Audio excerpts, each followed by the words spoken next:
یہ پاک صلی اللہ تعالیٰ علیہ وآلہ وسلم نے ہمیں معتدل دین دیا ہے، اعتدال والا، درمیانہ، اور فرمایا بہترین رستہ درمیانہ رستہ ہے۔ اور نبی پاک علیہ الصلوۃ والسلام نے فرمایا جو درمیانی چال چلتا ہے وہ کبھی تنگ نہیں ہوتا، جو اعتدال کا رستہ اختیار کرتا ہے تکلیف میں نہیں آتا۔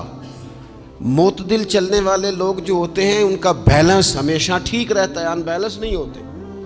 تو معتدل زندگی گزاریں، اعتدال پسند بنیں، چیزوں میں شدت نہ لائیں۔ نبی پاک علیہ الصلوۃ والسلام نے فرمایا دین میں بھی غلو نہ کرو۔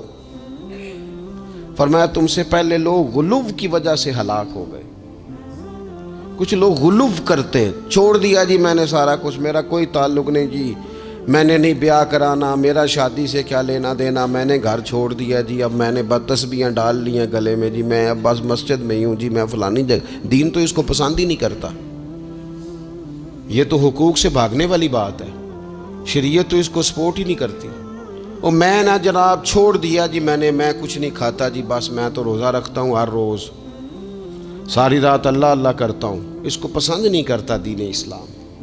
آپ کو معتدل رہنے کا کہا گیا ہے۔ وہ جو رہبانیت اختیار کر لی تھی یہودیوں نے، عیسائیوں نے، غاروں میں چلے گئے، نکل گئے جنگلوں میں، تو حضور نے فرمایا میرے دین میں کوئی رہبانیت نہیں ہے۔ دین تو کہتا ہے کہ آپ روٹین کے کام کریں، روٹین کے، اور روٹین کے کام ہی صحیح کر کے کریں، اسی میں آپ کو اللہ کی رضا نصیب ہو جائے گی۔ لیکن حضور نے فرمایا جو محنت کر کے روزی کمانے والا اللہ کا دوست ہے، سچا تاجر جو ہوگا اسے اللہ قیامت کے دن نبیوں کے ساتھ جگہ عطا فرمائے گا۔ تو نبی پاک علیہ الصلوۃ والسلام نے تو سپورٹ کر دی، فرمایا جو تو کام کر رہا ہے یہی کرتے کرتے تجھے اللہ کا قرب نصیب ہو جائے، اسی کو صحیح کر کے کر۔ یہ جو غلو ہے، یہ جو شدت پسندی ہے، اسے منع کیا۔ نبی پاک علیہ الصلوۃ والسلام کے گھر میں 3 صحابہ کرام علیہم رضوان تشریف لے گئے۔ انہوں نے جا کے نبی پاک علیہ الصلوۃ والسلام کی عبادت کا حال پوچھا۔ چند صحابہ گئے تو ازواج مطہرات نے ارشاد فرمایا کہ محبوب گھر تشریف لاتے ہیں، کچھ وقت آرام کرتے ہیں، کچھ وقت ہمیں دیتے ہیں، کچھ وقت عبادت میں گزارتے ہیں۔ اب وہ تو گئے تھے جا کے یہ معلومات کریں گے اوہو کہ سرور کائنات تو ساری رات اپنے رب کو یاد کرتے ہیں۔ ہمارے ہاں بھی لوگ پیری مریدی کے سلسلے میں جب کہیں جاتے ہیں تو ان کا خیال ہوتا ہے کہ جو پیر صاحب ہوتے ہیں نا جی، نہ وہ روٹی کھائیں، نہ ان کے ہاتھ میں موبائل نظر آئے، نہ وہ ہنسیں، نہ انہوں نے اچھے کپڑے پہنے ہوئے ہوں، بالکل ایک فقیر آدمی۔ اور جب بھی ہم جائیں نا وہ تھوڑی، اور لوگ کرتے بھی ہیں یہ کام اللہ ماشاء اللہ، لوگوں کو دکھانے کے لیے وقتی طور پر بعض جگہوں پہ یہ سلسلہ ہوتا بھی ہے، لیکن یہ وہ نارمل زندگی نہیں جو ہمیں رسول پاک نے سکھائی ہے، یہ وہ دین نہیں کہ آپ بالکل کٹ گئے اور آپ حیرت انگیز بات کر رہے ہیں اور آپ جناب بالکل دنیا کا آپ سے کوئی تعلق ہی نہیں ہے۔ یہ تو رہبانیت ہے اور اسلام اس کو قبول نہیں کرتا۔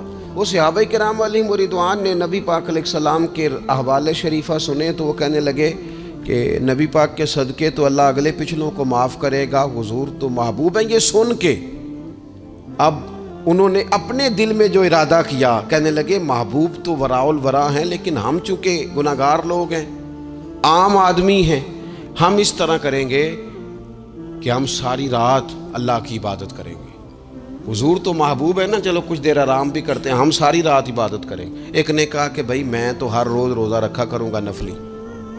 تیسرے نے کہا میں شادی نہیں کروں گا، میں ایسے ہی وقت گزاروں گا، تجرد کی زندگی گزاروں گا۔ رسول پاک علیہ السلام کو جب اس بات کی خبر پہنچی تو پتہ حضور نے تبصرہ کیا کیا، قربان جائیں، کیا انداز ہے گفتگو کا۔ محبوب فرمانے لگے یہ میں نے کیا سنا ہے کہ میں شادی نہیں کروں گا اور میں ہر روز روزہ رکھوں گا اور میں ساری رات ہی نفل پڑھوں گا، آرام ہی نہیں کروں گا۔ محبوب فرمانے لگے میں تم سب سے زیادہ اللہ کو جانتا ہوں اور میں تم سب سے زیادہ رب سے ڈرتا ہوں۔ حضور فرمانے لگے میں نے تو شادیاں بھی کی ہیں، میرے تو بچے بھی ہیں۔ حضور فرمانے لگے میں تو روزہ بھی رکھتا ہوں اور میں تو نفلی روزے چھوڑتا بھی ہوں۔ محبوب کریم علیہ الصلوۃ والسلام فرمانے لگے میں تو رات کو عبادت بھی کرتا ہوں اور آرام بھی کرتا ہوں۔ اللہ کے رسول صلی اللہ تعالیٰ علیہ وسلم ارشاد فرماتے فرماتے بات کہاں تک لے گئے؟ حضور فرمانے لگے اپنے یہ سارے طریقے، اپنی یہ سنت حضور بیان کر کے کہنے لگے سن لو بھائی، جس نے میری سنت سے منہ موڑا اس کا مجھ سے تعلق ہی کوئی نہیں. میرے طریقے پہ چلو. جو میں تمہارے لیے اسوہ چھوڑ کے جا رہا ہوں اس اسوے کو اپناؤ, اس طریقہ مبارکہ پر عمل کرو. اعتدال نہ چھوڑے کبھی بھی. غیر معتدل ہو جاتے ہیں لوگ.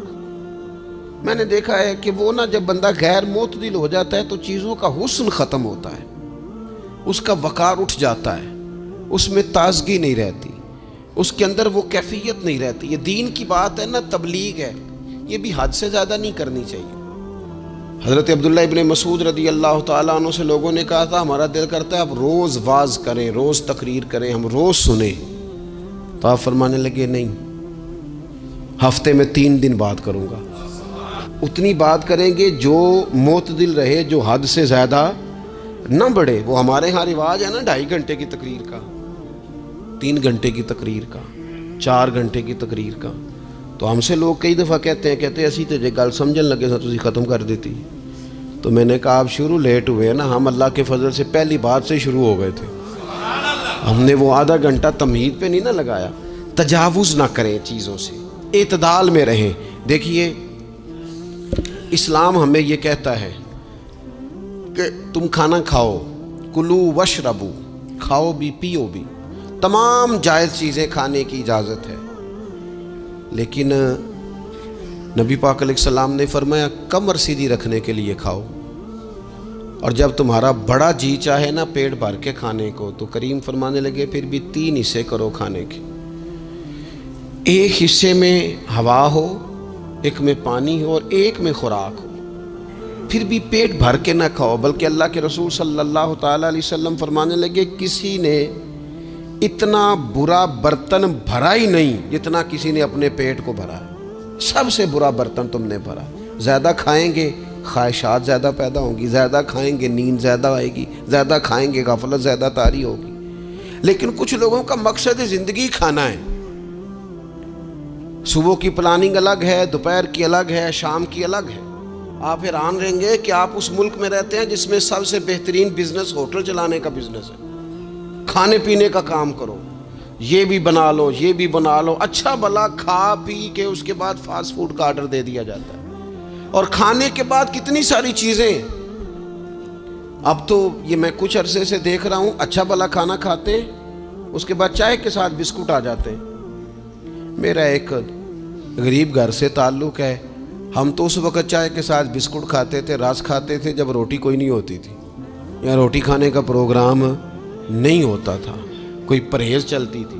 لیکن اب وہ لوازمات چائے کے ساتھ. اب تو لوگ چائے کا, اب جی آپ کا کھانا نہیں پکانا, چائے پکانی ہے, تو چلو ٹھیک ہے چائے پک گئی. اب وہ چائے پک رہی ہے, اس کے ساتھ جناب بھنا ہوا گوشت پڑا ہے, اس کے ساتھ پیزا آ گیا ہے, اس کے ساتھ فلانی چیز آ گئی. یہ کیا ہے جی؟ اچھا پھر وہ خواہش بھی ہوتی ہے بعض میزبانوں کی کہ اب یہ تعریف بھی کریں. وہ سارا کچھ رکھ کے تو ساتھ یہ بھی کہہ رہے ہوتے ہیں تو چونکہ روٹی ڈاک چھڑی سی, لہذا پھر ہم نے نا یہ سارا کچھ کیا ہے. یعنی وہ کہہ رہے ہوتے ہیں کہ مہمان اب یہ کہے کہ او ہو آپ نے تو بڑا تکلف کر دیا ہے, اس کی کیا ضرورت تھی. تو کئی مہمان میری طرح کے بڑے پکے ہوتے ہیں, جو روز کے مہمان ہوتے ہیں نا بڑے پکے ہوتے ہیں, وہ تعریف شریف کوئی نہیں کرتے, وہ صاف ہی بات کرتے ہیں کہ تسی ایک شے رکھ دے تے اسی بھی چج نال کھا لیندے. اب تو یہ چکھنے چکھانے کا ہی ماحول ہے. کوئی ایک رکھتے یا ہماری مرضی کی رکھتے, یا پوچھ لیتے کہ اس ٹائم روٹی کھانی ہے تو چلو ہم کھاتے. یہ لوازمات ہیں, یہ تکلفات ہیں. اس میں گھر والے بھی تکلیف میں, پیسہ بھی بعضوں کا ضائع. آپ کھانے کے لیے زندہ نہ رہیں, زندہ رہنے کے لیے کھانا کھائیں. اپنی طبیعت میں بوجھ نہ بنائیں کسی قسم کا. نبی پاک صلی اللہ تعالیٰ علیہ وسلم نے مومن کی شان پتہ کیا بیان کی؟ فرمایا کافر اور منافق 7 آنتوں سے کھاتا ہے اور مومن 1 سے کھاتا ہے. اتنا فرق ہے کافر منافق کے کھانے میں اور مسلمان کے کھانے میں. 6 گنا کم روٹی کھاتا ہے مسلمان, 6 گنا.